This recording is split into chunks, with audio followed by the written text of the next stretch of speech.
신약성경 35페이지에 있습니다.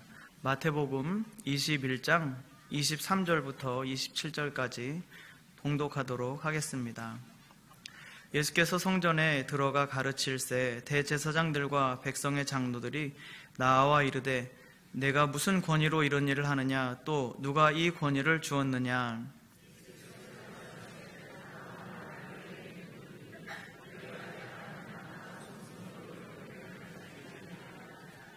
요한의 세례가 어디로부터 왔느냐, 하늘로부터냐 사람으로부터냐.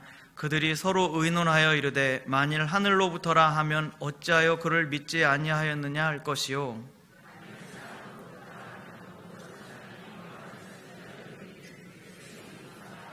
함께 읽겠습니다. 예수께 대답하여 이르되 우리가 알지 못하노라 하니 예수께서 이르시되 나도 무슨 권위로 이런 일을 하는지 너희에게 이르지 아니하리라. 아멘.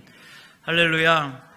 오늘 이 시간에 이 기도의 자리에 나오신 여러분, 또 가정하고 계신 모든 일들 가운데 우리 하나님의 도우심의 손길이 함께 하시기를 주의 이름으로 축원합니다.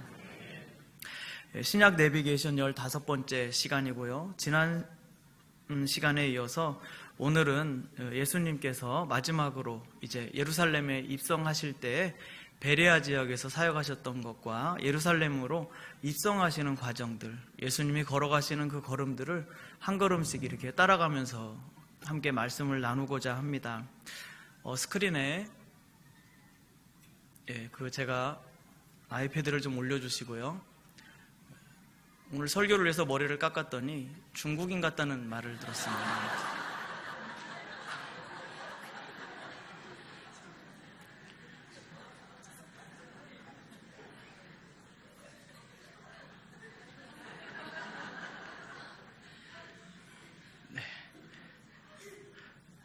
나왔군요.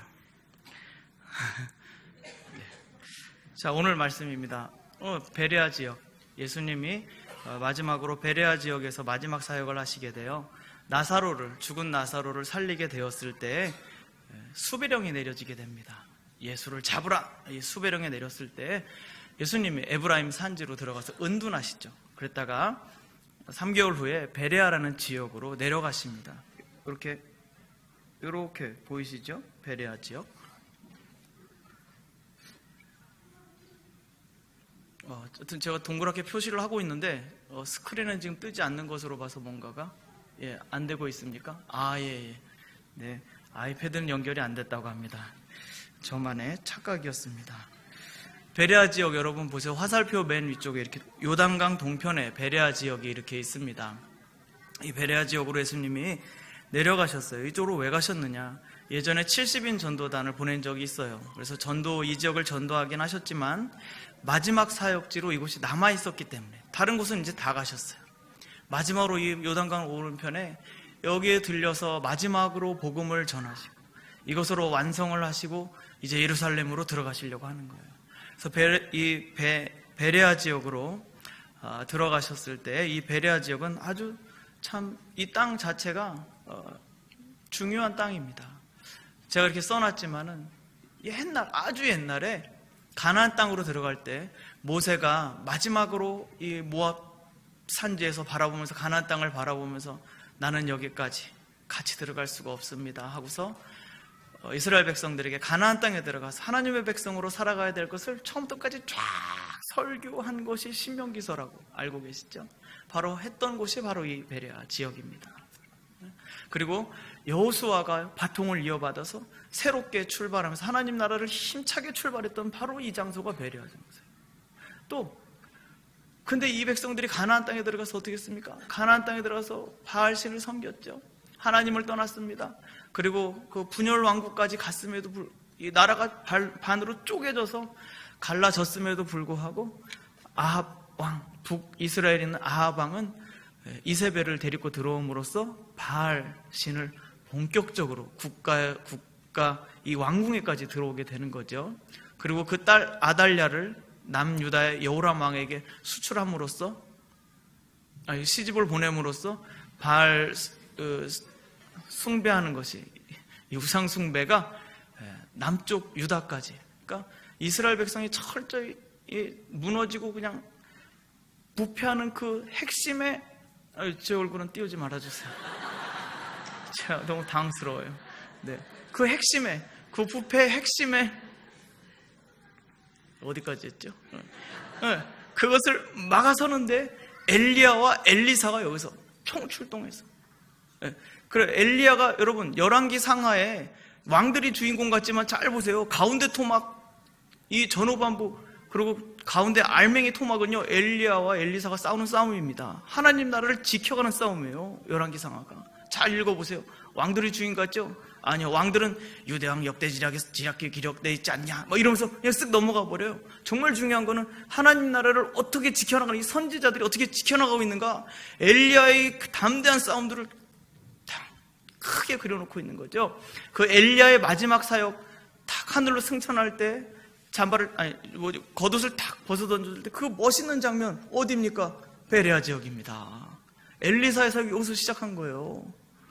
하나님 나라가 여기서 시작하고, 그리고 그 하나님 나라의 싸움을 싸워가고, 그리고 엘리야가 승천했지만 다시 온다는 그 약속들을 가지고 있었을 때 세례 요한이 턱하니 나타나서 광야에서 외치는 소리, 주의 길을 예비하라는 그것을 외쳤던 세례 요한이 외쳤던 곳이 어디입니까? 바로 베레아 지역입니다. 예수님께서 정말 세례받으면 안 되시는 분이 의를 이루기 위해서 고개 숙이고 겸손히 세례받았던 곳이 어디입니까? 베레아 지역입니다. 예수님의 사역이 시작했던 곳이에요. 그가 시작했던 곳에서 예수님 마지막을 지금 하고 계신다. 죽음을 앞두고 시작했던 곳에서 처음 출발점으로 다시 돌아와서 마지막 혼신의 힘을 다해서 사역하시려는 그 예수님. 다음 장으로 넘겨주십시오. 네. 그래서 예수님은 제자들에게 말씀하십니다. 내가 이제 세 번째, 마지막이죠. 세 번째로 순환을 예고하시는 거예요. 내가 예루살렘에 들어가게 되면 대제사장들과 서기관들과 바리새인들, 백성의 지도자들로부터 외면당하고 무시당하고 모멸을 받으며 그 모든 수치 가운데서 내가 죽게 될 것이다 라고 딱 말씀하고 있는데, 제자들은 무슨 소리 하고 있습니까? 여기 말씀을 한번 읽어볼까요? 마태복음 20장 21절 말씀입니다. 시작.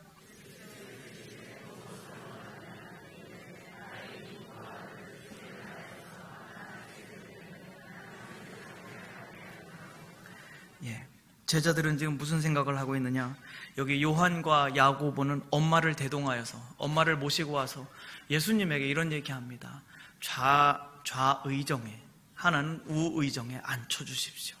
예수님 나라가 임하시기 때가 되게 되면, 예수님이 왕 되게 되시면 우리 아들 둘을, 우리 이 훌륭한 아들들 요한과 야고보 이 아들들을 좌의정과 우의정에 앉혀주시기를 바랍니다 했어요. 그럼 나머지 제자들이 얼굴은 어떻게 됐을까요? 울그락불그락했겠죠. 사실은 이게 처음 있는 일이 아닙니다. 예전에 변화산상에서 예수님께서 완전히 영광 가운데 변화되시고 모세와 엘리야와 함께 더불어서 의논하실 때, 정말 그 큰 일을 의논하실 때 제자들이 했던 것은 이런 거였습니다. 내가 더 크다. 그 밑에서 싸웠던 것은, 예수님은 지금 죽으시고 부활하실 것이라는 인류의 모든 저주를 끊으실 것, 이런 엄청난 계획을 가지고 있으신데 제자들은 싸우고 있는 거예요. 내가 더 크다. 누가 더 크냐 싸우고 있었어요. 내가 더 많이 일을 했다. 예수님이 위협에 당했을 때 내가 예수님을 모시고, 그 적진에서 예수님을 모시고 내가 나왔었다. 아니다. 나는 예수님과 처음부터 제일 오래 예수님을 모셨다. 아니다. 나는 예수님에게 모든 재정을 다 쏟아부어서 다 섬겼다. 무슨 소리냐? 난 예수님한테 제일 맛있는 음식을 해다 바쳤다. 내가 제일 크다. 여러분, 그 논쟁의 의미가 있습니까? 없습니까? 없어요. 없어요. 예수님은 지금 그들을 위해서 죽기로 작정하셨는데 제자들은 내가 더 크다고, 내가 더 많이 했다고, 내가 더 오래 했다고 자랑하고 있어요. 더 큰 문제, 자랑하는 것이 문제가 아니고 더 큰 문제는 그렇게 내가 행한 일들을 자랑할 때 주님의 목소리가 묻혀버린다는 거예요. 내가 죽어야 되겠다. 내가 죽으리라. 내가 죽음으로써 하나님 나라를 이루리라는 그 말씀이 묻혀버려요. 누구에게 묻혀버려요? 사람의 목소리에 묻혀버리는 거예요. 가장 큰 비극은 바로 그것입니다. 주님의 목소리가 교회 안에서 묻혀버리는 거예요. 사람의 소리가 더 커지게 되고. 절대 기준입니다. 그래서 예수님이 이렇게 할 때, 이렇게 자기들끼리 자리싸움할 때 정말로 중요한 것은 하나님의 역사와 하나님의 은혜를 잃어버린다는 거. 그것을 꼭 기억하셔야 됩니다. 하여튼 그럼에도 불구하고 제가 늘 놀랍게 여기는 것은 제자들이 우리처럼 이렇게 1000명이 모이는 규모가 아니고 달랑 12명인데 제자들이 많이 모이는 것도 아니고 12명인데 그 안에서 치고받고 싸운다는 거예요. 놀라운 일이죠.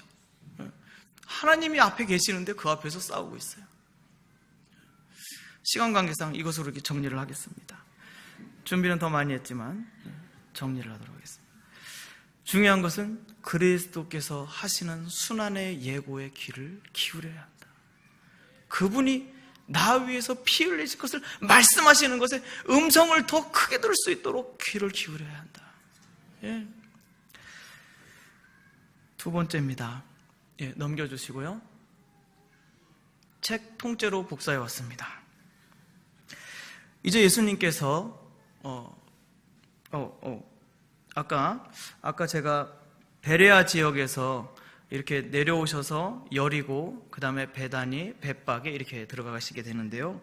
여기 맨 밑에, 그러니까 여러분 보실 때 맨 오른쪽 밑에, 오른쪽입니까? 왼쪽입니까? 저 예루살렘 성읍이 있는 쪽 말고 저 반대쪽, 대각선 반대쪽으로 맨 밑에 동네가 베다니입니다. 베다니. 그리고 그 산을 쫙 타고 올라가면 벳박이라는 마을이 있어요. 그 다음에 저 산을, 감람산을 탁 넘어서 아래로 쭉 내려가서 기드론 골짜기를 이렇게 팍 치고 올라가서 예루살렘 성에 이렇게 들어갈 수 있는 거예요. 요 루트를 여러분 기억하십시오. 자, 이제 루트를 보시고 6월절 한 주 전에 금요일에 베다니에 이제 예수님이 도착하셨습니다. 그러니까 저 대각선 맨 밑에 베다니라는 동네에 예수님이 오셨어요. 그 장소에서 일어났던 일을 잠시 묵상하고 또 예수님의 발자취를 따라가겠습니다. 다음 장 이렇게 넘겨주세요. 예, 베다니에 왔습니다. 도착하셨습니다. 예수님 도착하셨는데 이때 마리아라는 여인이 자신이 가장 아끼는 너무나 지극히 귀중한 향유 옥합을 깨뜨리는 사건이 여기서 일어납니다. 이 여인이 그 오빠 나사로죠. 나사로가 다시 이렇게 살아났던 그 집의 여인이죠. 이렇게 생각했을 겁니다. 우리 나사로가 다시 살아났던 바로 그 집인데 예수님을 잡으라는 수배령이 내렸던 바로 그 직접적 원인이 된 거죠. 그래서 예수님이 다시 돌아오셨을 때 이 마리아의 심정은 어떻겠습니까? 지금 지명수배 넘버1으로 돼 있는 예수님이 예루살렘으로 들어가시기 위해서 베다니에 있는 자기 집으로 들어오셨을 때 이 여인은 확실히 여인이 빨라요. 직감이 빠릅니다. 남자는 잘 몰라요. 제자들은 자기들끼리 더 높다고 싸우고 있지만 여기 이 여인은 예수님이 마지막으로 보는 이 자리일 수도 있겠다 생각했습니다. 그리고 이 여인은 어떻게 하겠는가? 이 주님을 정말 수배령이 내려져서 예루살렘으로 들어가시면 잡히시게 되고 어떤 험한 일을 당할지 모르게 되는데 마지막으로 뵙는 장소가 지금 이 자리밖에 되지 않을 것 같은데 이 순간을 어떻게 보내야 할까? 고민을 정말 많이 했을 겁니다.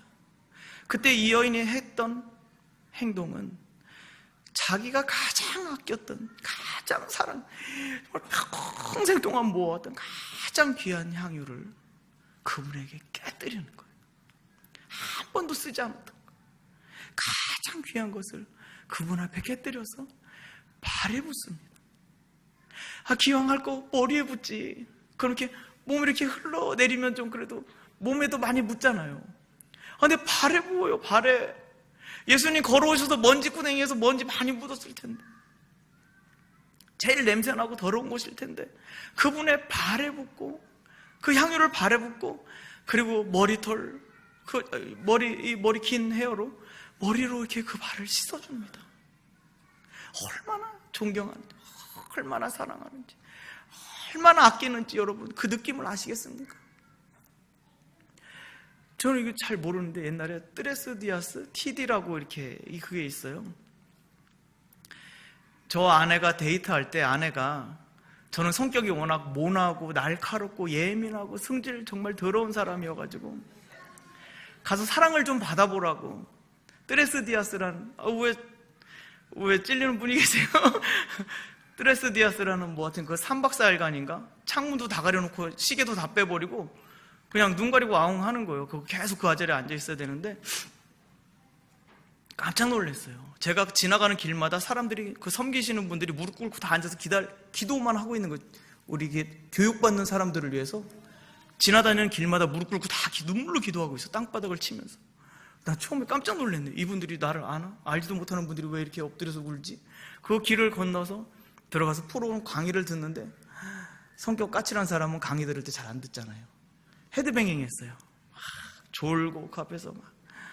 그러다가 아내의 바람은 저가 이제 깨어지고 주님 앞에 좀 순전한 사람이 되기를 바랬는데 헤드뱅잉하고 이렇게 그냥 졸다가 밥만 먹고 졸다가 밥만 먹고 졸다가 밥만 먹고 이러고 굉장히 그 교만의 극치를 달릴 때였었어요. 그런데 마지막 날 밤에 세족식이 있었습니다. 그 세족식을 딱 하는데 정말 누군가가 제 발을 이렇게 양말을 벗겨주고 발을 씻겨준 건 정말 생전 처음이었었어요. 너무 부끄러웠었어요. 근데 하필 그분이 저의 왼발을 씻겨주시는 거예요. 오른발은 건강합니다만 저의 왼발은 무좀이 있었어요. 근데 하필 왼발을 붙잡으시고는 그 왼발을 씻겨주시는데 아니 정말 이 여인이 머리털로 이렇게 하듯이 눈물 흘리면서 이 영혼을 하나님 정말 구원해달라고 어떻게 알았지? 나 정말 이렇게 성질 들어온지 어떻게 하셨지? 그래서 막 그 눈물을 흘리시면서 그 발만 닦아주면 되는데 입 맞추는 거예요. 그리고 볼을 막 이렇게 비비는 거예요. 저 오른발을 해주시지. 여기는 아닌데. 근데 그때 제가 처음으로 예수님을 그때 예수님이 이런 분이셨구나를 그때 알게 됐어요. 그 옆에까지 그렇게 섬기고 막 그래도 저 사람들 좀 왜 저래? 이러고 다녔었는데 정말 무좀 걸린 발을 자기 발보다 더 사랑해서 그 아래서 할 때 주님이 내가 그렇게 교만해서 위에 있었을 때 우리 주님은 밑에서 계셨었구나. 나의 가장 더럽고 이 수치스러운 이 발을 감싸주고 계셨구나. 그때 예수님을 알게 됐었어요. 예수님의 심정은 바로 이런 곳에 있었구나. 그때 알게 됐었어요. 여러분, 이 마리아라는 여인, 여기 마르다도 나오긴 하는데요. 마르다는 여전히 바빠요. 손님들 대접해야 되느라고 밥해야 돼요. 바빠 죽겠어. 손님 대접해 밥해야 되지. 저 날라야 되지. 바빠 죽겠는데 마리아는 여전히 예수님 앞에 엎드려 있어요. 여러분, 다 필요합니다. 교회는. 그런데 정말 놓치지 않아야 될 거. 주님이 오셨을 때 그분의 발 앞에 나아가서 엎드려서 그분 발에 정말 나의 가장 귀한 것을 쏟아부을 수 있는 거. 저는 그래서 그것을 거룩한 낭비라고 생각합니다. 거룩한 낭비. 그것을 해드리는 거. 주님이 받으신. 그걸 주님이 그냥 받으세요. 받으시고 이 여인은 나의 장례를 준비하는 것이다. 말씀해 주세요. 여러분, 사역이 무엇일까요? 주님을 존귀하게 하는 겁니다. 주님을 높여드리는 것입니다. 밥하는 것 때문에 바빠서 날카로워지면 아니 됩니다. 일 때문에 바빠서 지쳐버리면 아무것도 되지 않습니다. 그 가운데, 바빠서 일하는 그 가운데서도 주님을 높일 수 있는 거. 그 가운데 마음 중심에 주님이 항상 높이 계신 거. 그리고 내가 항상 그분의 발 아래에 있는 거. 그분의 보좌 앞에 엎드리는 거. 잠깐 끈 풀어주면 기고만장하게 되는 게 우리의 모습이에요. 잠깐 정신줄 놓으면 벌써 예수님 위로 머리 꼭대기에 올라가는 게 우리 모습이다. 이거 어느 순간 내가 잘한 것이든 못한 것이든 상관없어요. 주님 위에 올라가 있는 것이 너무 많아요. 그래서 교회에 오시게 되면, 이 전에 오시게 되면은 항상 생각하셔야 될 것은 주님 발 앞에 내가 그분의 발을 씻겨드리는 심정으로 교회를 섬기고 성도들을 섬겨나가는 거. 그 섬김, 그것이 얼마나 아름다운지 몰라요. 여기 계신 분들은 제가 보기에는 안 그러신 분이 없어요. 제가 다 그렇게 섬기시는 분. 얼굴 보면 환하잖아요. 왜요? 하늘의 빛을 받았기 때문에, 섬길 때 기쁘다는 걸 알기 때문에. 아멘이시죠? 쑥스러워서 못하신 줄로 믿습니다. 다음 장. 세 번째, 이제 예수님께서 계속해서 그 길을 가셔가지고 벳바게라는 마을로 이렇게 들어가시게 됩니다. 그 벳바게 마을에 들어가기 직전에 제자들을 시켜서 낙이 새끼 한 마리를 가져오도록 하죠. 그리고 유명한 말씀하십니다. 주인이 이거 왜 끌어가냐고 물으면 어떻게 합니까? 라고 할 때 예수님께서 뭐라고 말씀하시죠?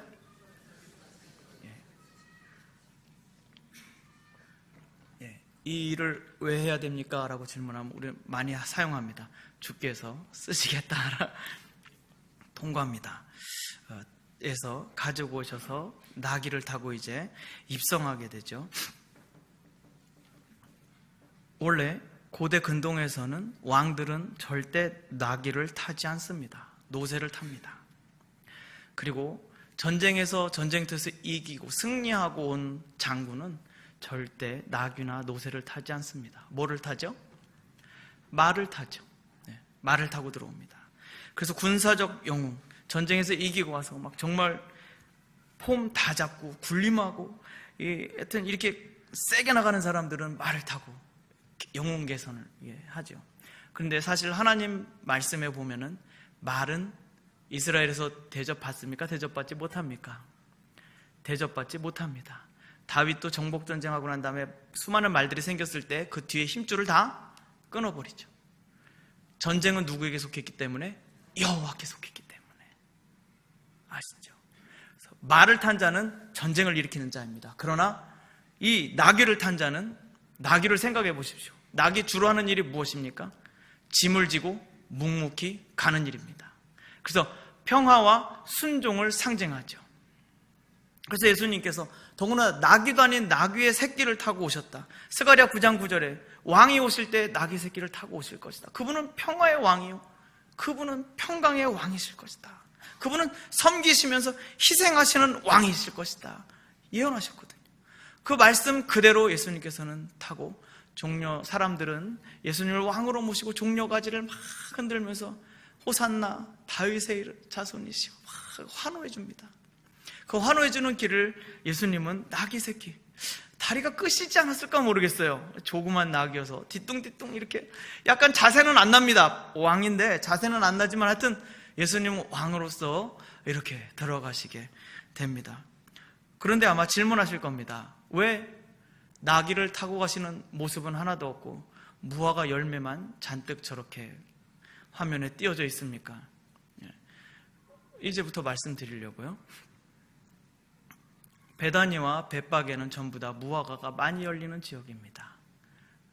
여기 무화과의 이름이 봄에 열릴 때는 파게라고 하고 여름에 제대로 실하게 열릴 때는 테에나라고 해요. 그래서 베이트는 마을이란 뜻이에요. 그래서 요 베다니는 베이트 테에나 이것을 합쳐가지고 베다니예요. 여름 무화과가 많이 열린. 자, 그 다음에 벳바게는 지금 봄을 알리는 첫 번째 조그만한 이 무화과가 열리는 동네입니다. 그래서 베다니에서 벳바게로 올라갔습니다. 전부 무화과 동네에서 무화과 동네로 올라가신 거예요. 이렇게 올라가셨을 때 제가 이 말씀을 왜 드리느냐면 여기에서 예수님께서는 출발하셔서 예루살렘으로 들어가셔서 월요일에 성전 정화 사건을 하시면서 다음 장으로 좀 넘겨주실까요? 네. 성전 정화 사건, 순화된 그림으로 가져왔습니다. 너무 포악한 모습이 많이 있는데 그런 것들은 삭제하고 순화된 모습으로 성전 정화 사건을 하시고 난 다음에 무화과 저주 사건이 있습니다. 성전 정화 사건은 이전에 이미 다 설교를 들으시고 많이 아시기 때문에 넘어갑니다만은 무화과 저주 사건은 잘 듣지 못하셨기 때문에 그 부분을 짚고 넘어가려고 합니다. 예수님이 왜 무화과 나무, 지금 6월절 봄에 예루살렘 성전에 들어가시면서 무화과 나무가 왜 열매가 없다고 그렇게 심한 저주를 내리셨어요. 저주를 내리셔가지고 다시는 열매를 맺지 못할 것이다.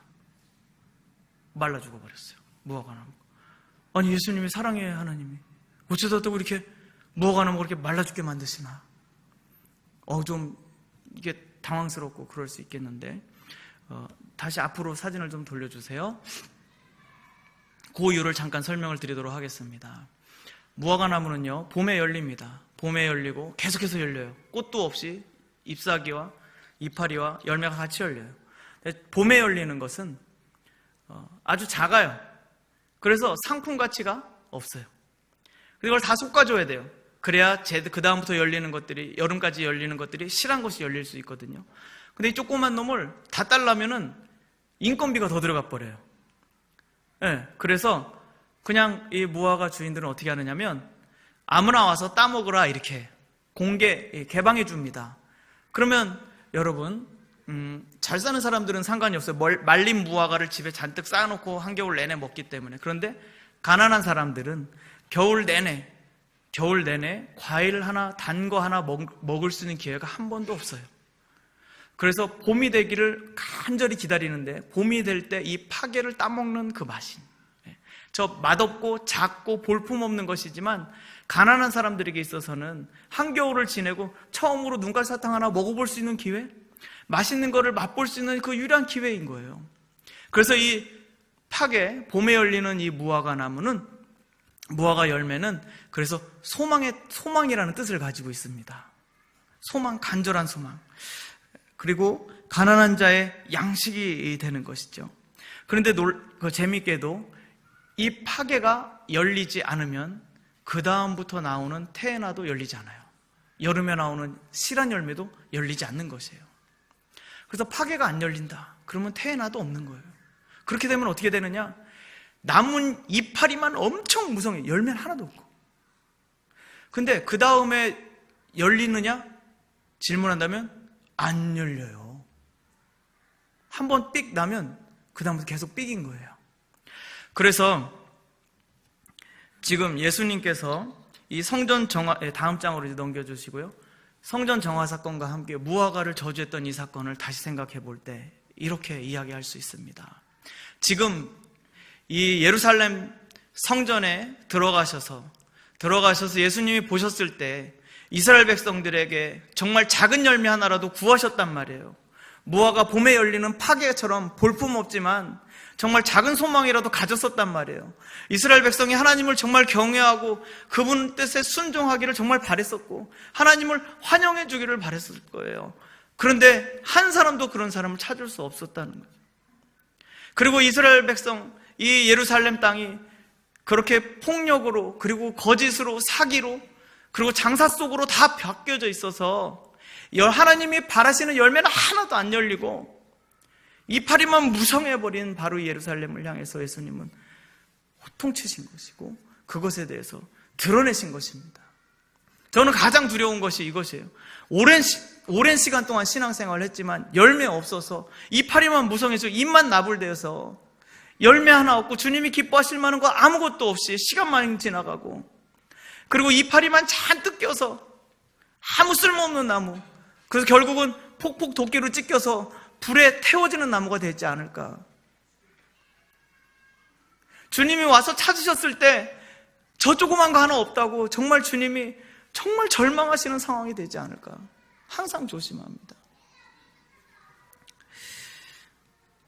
그래서 예수님께서 오셔서 무화과나무 저주하시고, 그리고 성전에서 장사하는 사람들을 전부 다 둘러 엎어버리시고, 환전상들을 다 둘러 엎으시고, 재물 파는 자들, 폭리를 취하는 자들 전부 다 둘러 엎으시고, 하나님의 전에 하나님만이 주인 되셔야 되는 것을 분명히 세우셨습니다. 우리 교회 안에도 오직 교회에서는 주님만 주님 되어야 될 줄 믿습니다. 그 어떤 것도, 다른 어떤 사상도. 얼마 전에 신천지가 앞에 와서 1인 시위를 계속 이틀 이렇게 하고 있었는데, 얼마나 우리가 깨어있지 않으면 안 되겠는가. 얼마나 동성애자들은 막 자기 목소리를 내서 이 시대를 막 자기 주관대로 끌어가려고 하고, 얼마나 많이, 또 이 세상신은 얼마나 많은 미신과 우상숭배로 얼마나 많은 영혼을 지금 잡아가고 있습니다. 90%의 영혼, 부산 땅의 90%의 영혼이 다 사로잡혀 있는 거 아니겠습니까? 어쩌다 제가 이쪽으로 왔는지 모르겠습니다만 주님이 우리에게 소망을 걸고 계시다는 거, 그 영혼을 향한 마음을 주님이 품고 계시다는 거, 그리고 주님이 우리에게 정말 작은 열매를 찾으신다는 거, 볼품없을지라도 작은 열매를 찾으신다는 거 여러분 꼭 기억하시기 바랍니다. 이제 마지막입니다. 다음 장 넘겨주시고요. 예수님이 화요일에 예루살렘 성으로 이렇게 들어갔을 때 이제 예수님을 환영하던 무리들은 이야기는 이제 사라지고 완전히 지배자들, 사로잡고 있는 자들이, 지도자들이 예수님에 대해서 반대하면서 그 앞에 나오고 예수님을 흠잡아서 그분을 완전히 굴복시키고 무너뜨리려고 합니다. 왜냐하면 예수님을 따라서 예수님을 왕으로 세우고 백성들이 밀란을 일으키고 그렇게 되면 너무 일이 복잡해지고 로마 군단 들어오고 다 멸망, 아시죠? 일 복잡해지는 거.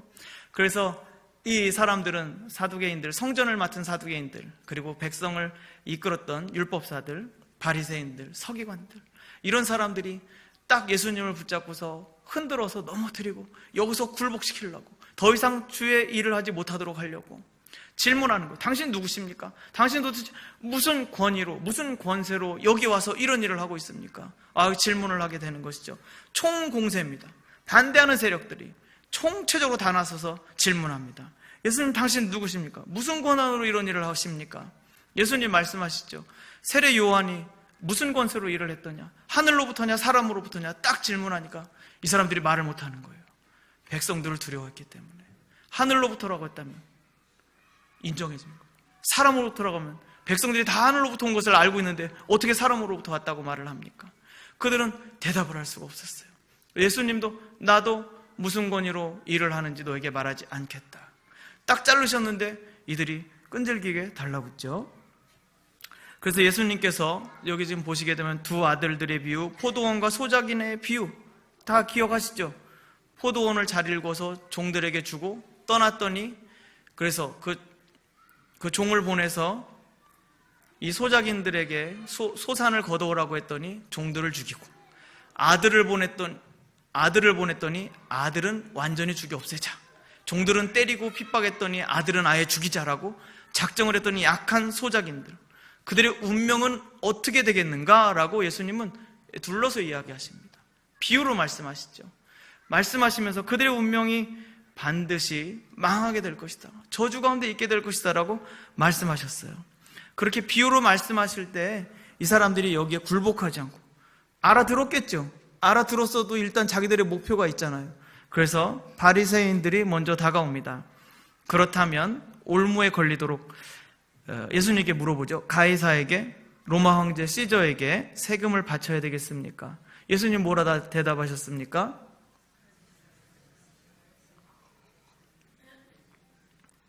제가 설명해 드릴까요? 가이사의 것은 가이사에게, 하나님의 것은 하나님께 드리라. 명답으로 정리하셨습니다.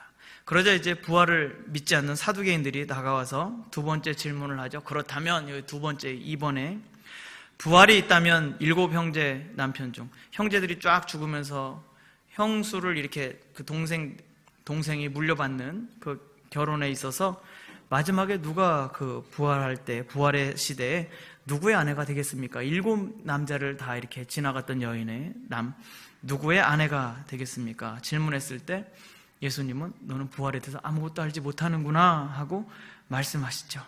그렇게 하고 또 정리합니다.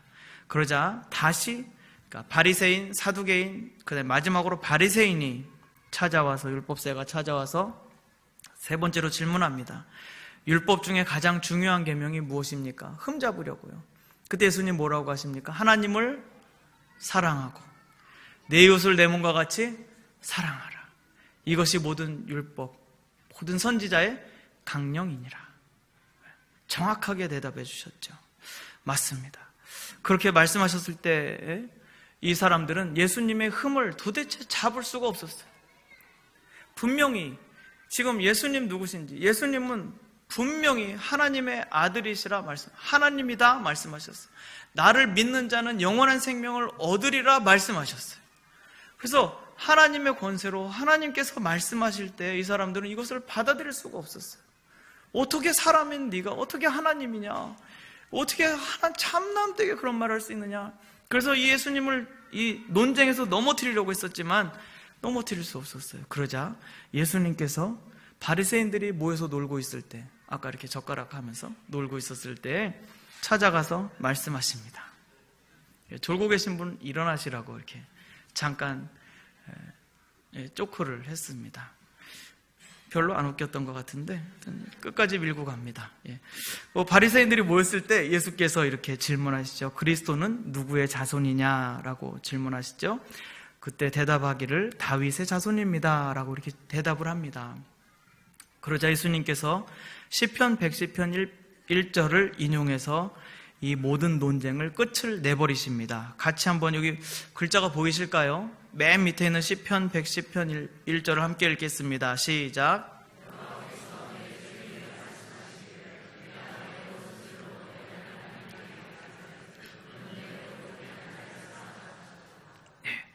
아멘. 여기 지금 다윗이 말하기를 여호와께서 내 주에게 말씀하시기를 이렇게 말씀하셨다. 예수님의 말씀은 무엇이냐면 다윗이 여호와께서 내 주에게 말씀하시기를 이렇게 말씀하셨기 때문에 다윗이 이미 다윗의 후손이 아닌 이미 주로 부르는 바로 그분이 그리스도이시다라고 말씀하고 계시는 것이죠. 그래서 여기 내 원수들로 발판이 되게 하기까지, 원래 왕이 딱 보좌에 앉을 때 그 발등상이라고 합니다. 그 발판은 그 원수들이 그 밑에 이렇게 엎드려져 있는, 정복하고 굴복시켜버린 그 사건을 항상 조각을 보시면 아마 보시게 될 거예요. 고대의 이런 그림들을 보시게 되면 정복전쟁 딱 했을 때 그 상대방을 딱 굴복시켜서 엎드리게 해놓고 그 위에 딱 발을 딛고 올라서 있는 모습들을 보실 거예요. 그것이 무엇이냐면 모든 원수들이 다 굴복될 때까지, 하나님의 원수들이 다 굴복될 때까지 주에게 말씀하시기를 내 오른편에 앉아있으라 말씀하셨다고 했던 거예요. 그래서 다윗의 자손으로서의 그리스도가 아니라 다윗이 이미 주로 부르고 모셨던, 이미 보았던 그 주가 바로 나다라고 말씀하심으로써 다윗의 자손이 아닌 그리스도, 살아계신 하나님, 그분이 예수님이시다라고 강력하게 증거하셨습니다. 그리고 나서 그날부터 성경에 이렇게 기록되어 있습니다. 감히 예수님이 누군지, 무슨 권위로 물어보는지 묻는 자가 하나도 없었다. 말을 할 수가 없었던 거예요. 이제 이후로는 예수님이 이 성전에서 나오셔가지고 감람산에 올라가셔서 예루살렘 성을 내려다보시면서 슬피 오시고 그곳에서 말씀하시고 제자들을 가르쳐 주셨던 이 모든 많은 내용들은 다음 시간에 이렇게 나누도록 하겠고요. 오늘은 여기서 마무리하도록 하겠습니다. 마지막 사진을 한 장 보여주시죠. 이대로는 잘 끝나지 않습니다. 마지막 하나를 더 보여드리고 마치도록 하겠습니다. 다 끝내시면 안 됩니다. 한 장만 보여주십시오. 한 장만. 네, 예. 여기는 이 사진은 아브라함이 아들 이삭을 하나님께 제물로 바치는 그림입니다. 근데 하나님께서 그 아브라함에게 언약을 주시고 그리고 그와 함께 동행하는 한평생의 그 신뢰관계 가운데서 마지막에 아들을 제물로 바치라고 하죠. 그래서 아브라함은 자기의 모든 것, 재산도 아니고 다른 것 다, 이 아들 하나밖에 없는 아들 이삭을 칼로 죽이려고 합니다. 그때 하나님이 그의 손을 탁 붙잡으면서 말씀하시죠. 됐다, 내가 확인했다. 그러나서 이 아들 이삭을 살려줍니다. 이 이삭이 죽었다가 다시 살아난 거예요. 히브리서에 보시게 되면 이렇게 말합니다. 아브라함은 하나님께서 이삭을 죽은 자 가운데서 다시 살리실 것을 믿었기 때문에 그는 이삭을 죽은 자 가운데서 다시 살리심을 받아 다시 받게 되었습니다라고 말을 하고 있습니다. 그 산이 어디입니까? 모리아 산입니다. 그 모리아 산이 어디에 있습니까? 다음 장. 예수님께서 십자가 지고 올라가시는 그 산이 바로 어디입니까? 옛날에 아브라함이 이삭을 드리려고 했었던 바로 그 산입니다.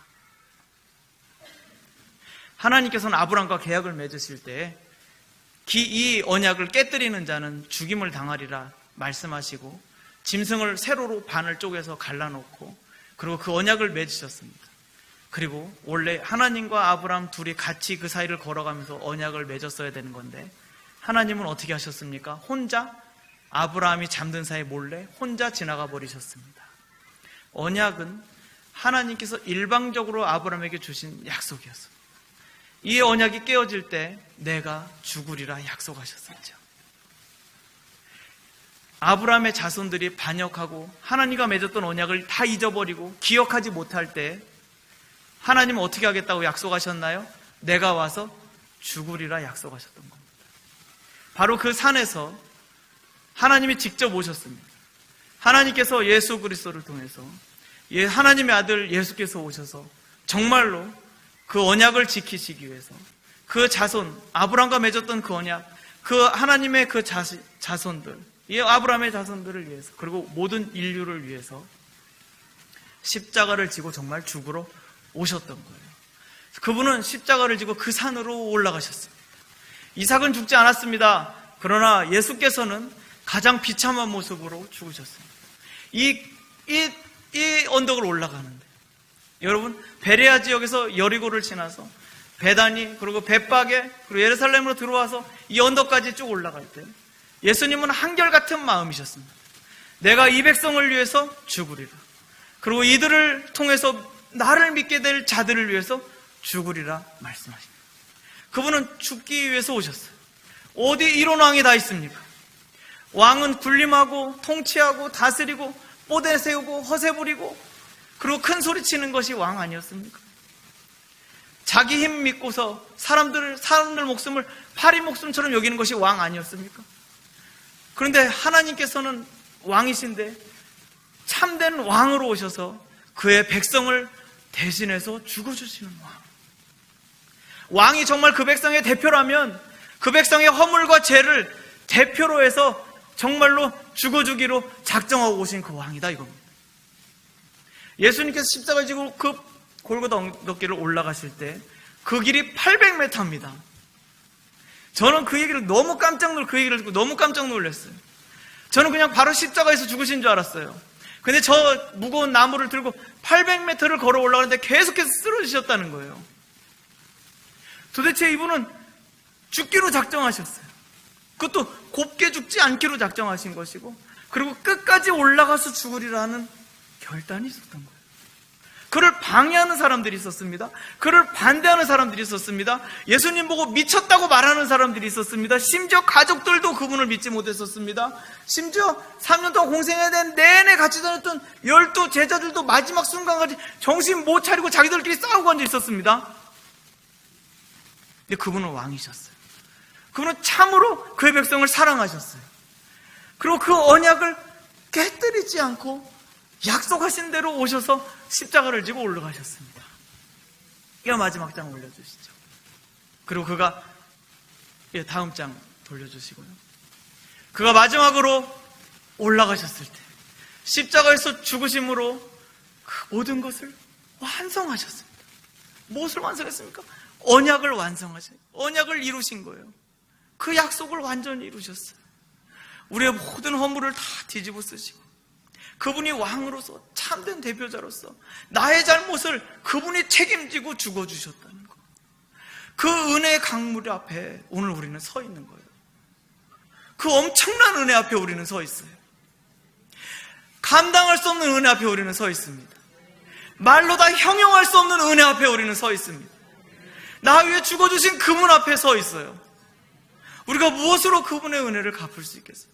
우리가 무엇으로 그분의 은혜를 어떤 이 언어로 표현할 수 있겠습니까? 그분이 나 위해 죽어주신 그것이 바로 그 자리에서 죽어주신 그 은혜가 얼마나 큰지. 그분은 한결같으셨습니다. 방해하는 자들이 있다 할지라도, 그를 미쳤다고 말을 했다 할지라도, 왜 이렇게 어리석게 일하느냐고 말을 할 때에도, 제자들끼리 다른 소리 하면서 그렇게 딴 행동할 때에도 그 스승의 마음, 예수님의 마음을 아무도 알아주느냐 아무도 없었을 때에도 예수님은 꿋꿋이 그 길을 걸어가셨어요. 정말 중요한 것은 우리가 그 길을 같이 따라 걷고 있느냐입니다. 어떠한 일이 있어도 그 길을 걷고 있는가. 오해를 받는다 할지라도, 또 반대를 당한다 할지라도, 누명을 뒤집어 쓴다고 할지라도, 그리고 지금 하고 있는 게 아무런 성과가 나타나지 않는다 할지라도 주께서 걸어가신 그 고난의 길을 걷고자 하느냐입니다. 도전하고 계십니다. 여러분 걸어가고 계십니까? 우리 찬양팀 함께 나와서 찬양합시다.